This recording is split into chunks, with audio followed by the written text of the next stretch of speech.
Then आपका जो next आता है that is called as your IEEE 802.15.4 LR WPN wireless personal area network standard case study. अब हम इसकी केस स्टडी देखेंगे जैसे हम एसमैक की देख रहे थे। तो जैसे एसमैक किस पे काम करता है, अच्छा ये क्या है, मैक के प्रोटोकॉल्स हैं। जैसे वो एनर्जी सेविंग पे काम कर रहा था, केस स्टडी हमने एसमैक की देखी थी ना। तो मेन मोटिव क्या था उसका, कंक्लूजन देखें अगर हम, तो एसमैक क्या था, एनर्जी सेविंग पे काम कर रहा है। उसके अलावा वहां पे आपका हो सकता है आपको एक तो लेटेंसी के साथ, लेटेंसी वहां पे ज्यादा मिल सकती है।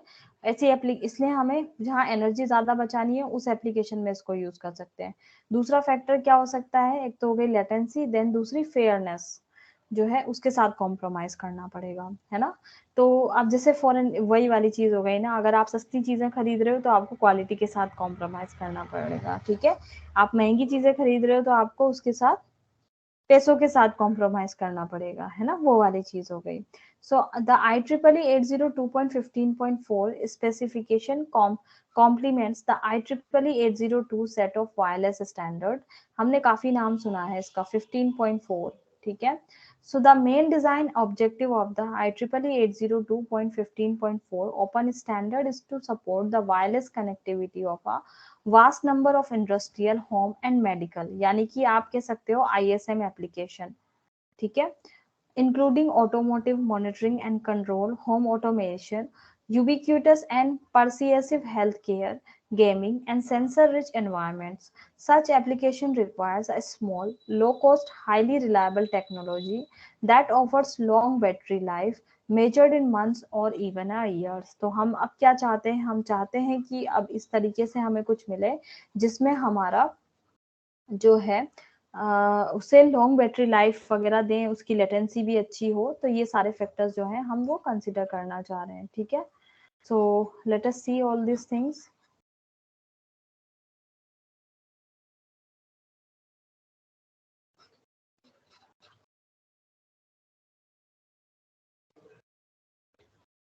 इम्पोर्टेंट है ये चीजें जो आप पढ़ रहे हो, बहुत ज्यादा, मतलब आप कह सकते हो रिसेंटली इनकी एप्लीकेशंस वगैरह काफी चल रही हैं, researches.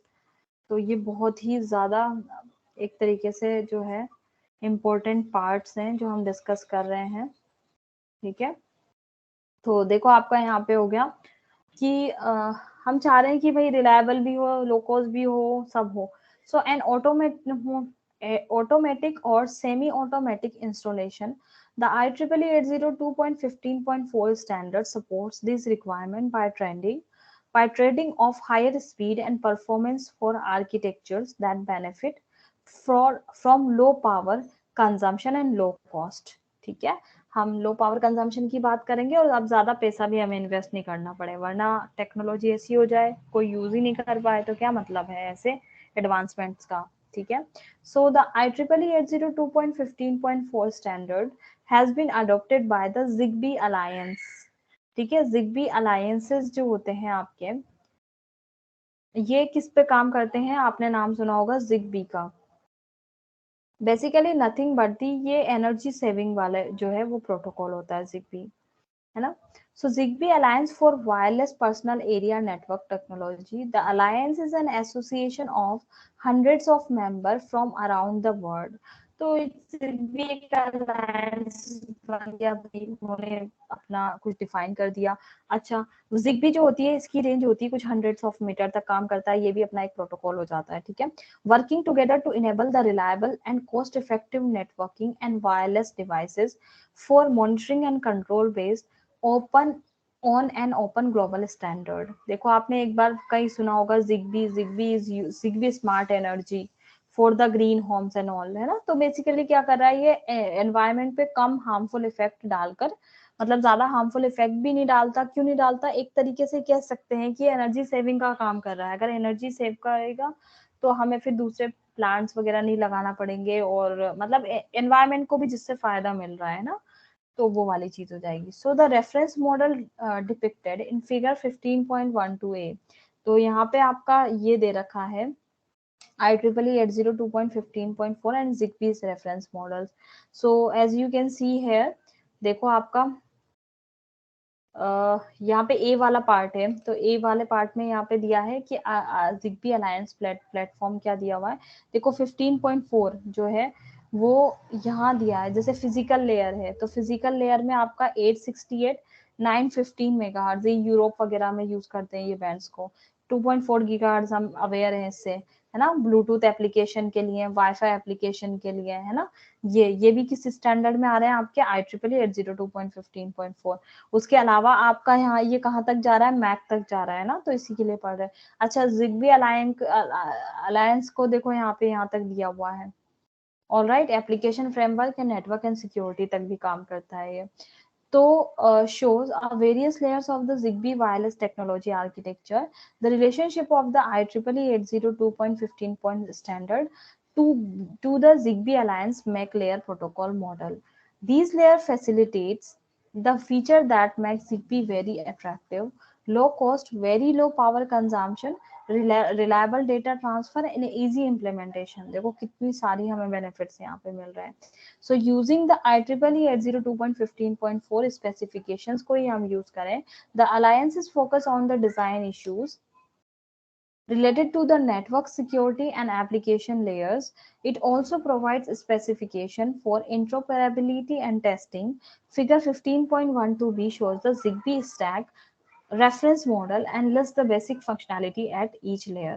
So as you can see here, यहाँ पे आपका गिवन है, देखो एज यू यहाँ पे फिजिकल लेयर है फॉर एन एग्जांपल, तो 2.4 गीगाहर्ट्ज और ये वाला बैंड दिया हुआ है। तो transmit and reception on the physical radio channel के अंदर अगर हम करेंगे, देन आपका आपको पता है कि ये डेटा लिंक लेयर होती है, इसके अबव वाली डेटा लिंक लेयर, ठीक है। तो डेटा लिंक लेयर जो है उसको दो पार्ट्स कर दिए, एक तो कर दिए LLC और एक है मैक, हमें पता है media access control. So channel access, PAN maintenance, personal area network maintenance, reliable data transport आता है। फिर नेटवर्क एंड सिक्योरिटी, ये सब जिग्बी अलायंस प्लेटफॉर्म वाले हैं यहाँ तक के, ठीक है, यहाँ से यहाँ तक वाले पार्ट। और फिर ये तो आपका एप्लीकेशन पे तो यूजर चला जाता है, ठीक है। अब देखो नेटवर्क एंड सिक्योरिटी में क्या आता है, तो टोपोलॉजी मैनेजमेंट हो गया, MAC management, routing, discovery protocol, security management. Then आपका यहाँ पे क्या आ गया, application interface design using general profile and all, ठीक है। तो ये चीजें हो गई हैं। So and list the basic functionality of each layer. The physical layer, that is PHY, of the reference model specifies the network interface components, their parameter and their operation. Furthermore, to support operation of the make layer, the physical layer includes a variety of features such as receiver energy detection, link quality indicator and clear channel assessment.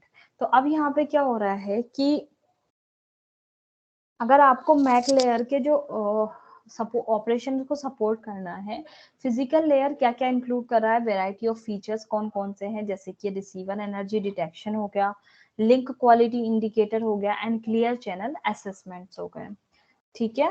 तो ये physical layer पे आपके task perform किए जाएंगे। अब now you can सी, जैसे कि आपका फिजिकल लेयर की अगर हम बात करेंगे, तो फिजिकल लेयर पे देखो आपका क्या क्या हो रहा है कि IEEE physical layer main parameters, जैसे कि as you can see sensitivity 1% आपका रिसीवर मैक्सिमम इनपुट लेवल हो गया है ना 2.4 गीगाहर्ट्ज पे, क्या क्या इसके स्पेसिफिकेशन है ये दिए हुए हैं।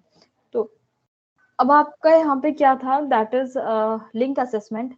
अच्छा, क्लियर चैनल असेसमेंट, इसको शॉर्ट में बता रही है CCA। The physical layer is also specified with a wide range of operation low power features, including low duty, क्या क्या है आपका,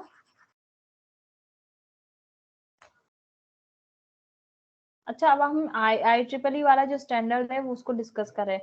हमने पहले वाला भी डिस्कस करा था ना, जैसे कि आपका हो गया ब्लूटूथ वगैरह, तो वो भी इसके स्टैंडर्ड इसी पे आते हैं ना, IEEE 802.15.4 वाले पे। So the physical layer is also specified with a wide range of operational low power features, including low duty cycle operations, ठीक है। तो क्या कह रहे हैं, वाइड रेंज ऑफ ऑपरेशनल होते हैं, जैसे कि लो पावर फीचर्स प्रोवाइड करेगा, low duty cycles operation.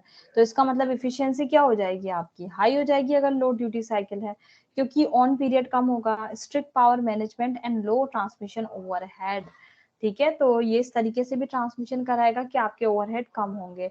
The parameters are listed in table 5.1, so this one is your table 5.1। Layer बेन पैरामीटर्स के बारे में यहाँ पे दिया हुआ है, जैसे सिंबल रेट हो गए, चिप रेट हो गए, है ना, आपका transmitting receiving turn around times हो गए, तो ये सब चीजें यहाँ पे गिवन है। क्या है? The MAC layer handles network association and disassociation. It also regulates access to the medium. This is achieve through two modes of operation, beaconing and non beaconing. ठीक है, तो अब हमारा मैक पे क्या हो गया? The beaconing mode is specified for environments where control and data forwarding is achieved by always active devices. ठीक है, the non-beckoning mode specified the use of unslotted non-persistence CSMA-based MAC protocols. So the network layer provides the functionality required to support network configuration and device discovery, association and disassociation, topology management, MAC layer management, routing, security management. 3 network topologies आपको पता है, star, mash, cluster, ये support करते हैं, है ना, as you know कि देखो यहाँ पे ये डायग्राम है, that is for the star, then ये मैश है, ठीक है, और फिर आपकी ये क्लस्टर भी होती है, हाइब्रिड्स भी होती है कुछ। So the security layer leverages the basic security services specified by the IEEE security model to provide support of the infrastructure security and application data security. तो क्या क्या सिक्योरिटी लेयर पे होगा? The first security service of the 8015.4 security model का क्या है? support for access control. This basic security service prevents unauthorized parties from participating in the networks. मतलब कि कोई भी एरा वेरा आके ना कुछ करने लग जाए उसमें. It allows a legitimate devices to maintain a list of trusted devices in the network. A legitimate device uses the list to detect the reject message from unauthorized device. मतलब जितने भी सिक्योरिटी वाले एस्पेक्ट हो जाएंगे. दूसरा क्या होगा? Security service क्या होगी? Support message integrity protection to prevent an adversary from tampering with a data message from an unauthorized sender while the message is in transmit. मतलब जब ट्रांसमिट कर रहे हैं तो फिर उसमें आपको security they. The third security service data confidentiality, मतलब छुपा हुआ रहे. तो छुपा हुआ रहने के लिए हम क्या करेंगे? ऐसा नहीं हो कि हमारा डेटा लीक हो जाए, तो हम एनक्रिप्शन मेथड यूज करते हैं. हमेशा याद करना, जब भी हम चाहते हैं कि हमारा डेटा हाइड रहे, आपने पढ़ा होगा कई बार व्हाट्सएप वगैरह के अंदर भी क्या होता है, आपका एंड टू एंड एनक्रिप्टेड होता है. इसका मतलब क्या हो गया आपका, कि हमने उसमें हाई लेवल ऑफ आपका डेटा जो होता है, एक होता है प्लेन टेक्स्ट, एक होता है आपका एनक्रिप्टेड टेक्स्ट, जिसे आप बोलते हो साइफर टेक्स्ट. मतलब क्या होता है आपका प्लेन टेक्स्ट का मतलब क्या हुआ, जैसे आपने भेजा मैसेज लिख के, नहीं आपने बोला भेजा, मान लो कुछ भी बोला, जैसे फॉर एन एग्जाम्पल एनीथिंग, जैसे ले लिया इंटीग्रिटी, ले लिया फॉर एन एग्जांपल को, ठीक है, इंटीग्रिटी लिखकर भेजा एक साइड से, तो दूसरे साइड पे प्लेन टेक्स्ट में क्या होगा, इंटीग्रिटी ही आपका जा रहा है. लेकिन जब आप साइफर टेक्स्ट या एनक्रिप्टेड टेक्स्ट की बात करोगे तो ये एज इट इज नहीं जाएगा, इसको क्या करेंगे हम, कोड करके भेज देंगे, है ना. जैसे आई जो है उसको मैंने इनकोड करके भेज रखा है, 01 से डिनोट कर रही हूँ, एन जो है उसको 100 से डिनोट कर रही हूँ. तो इससे क्या होगा ना कि डिकोडिंग इतनी आसानी से कोई भी हमारे मैसेज को उठा नहीं सकता, समझ नहीं सकता, है ना. तो इसलिए उसे हम क्या करते हैं, उसे सिक्योरिटी प्रोवाइड करवा रहे हैं. So this is achieved using the advance encryption standards. तो इसके लिए हम क्या करते हैं, एडवांस एनक्रिप्शन स्टैंडर्ड्स यूज करते हैं. अब इनको भी हमने दो पार्ट्स में डिवाइड कर रखा है, एक कर रखा है सिमेट्रिक, एक कर रखा है असिमेट्रिक, ठीक है.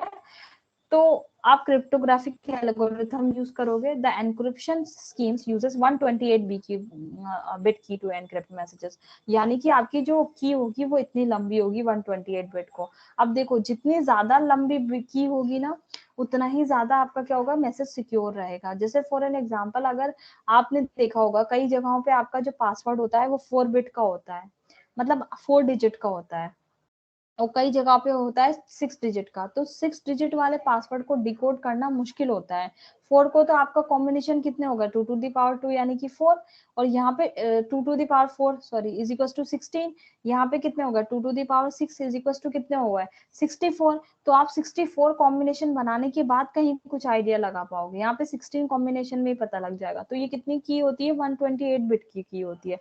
तो यानी कि हम एक अच्छी सिक्योरिटी उसको प्रोवाइड करवा रहे हैं, ठीक है. Then the fourth security service deals with sequential data freshness to prevent replay attacks. An adversary engages in a replay attacks by आपका eavesdropping on legitimate messages sent between authorized user and replying them at a later time. ठीक है, तो इस तरीके से ये security वाले भी एस्पेक्ट को देखता है. All right,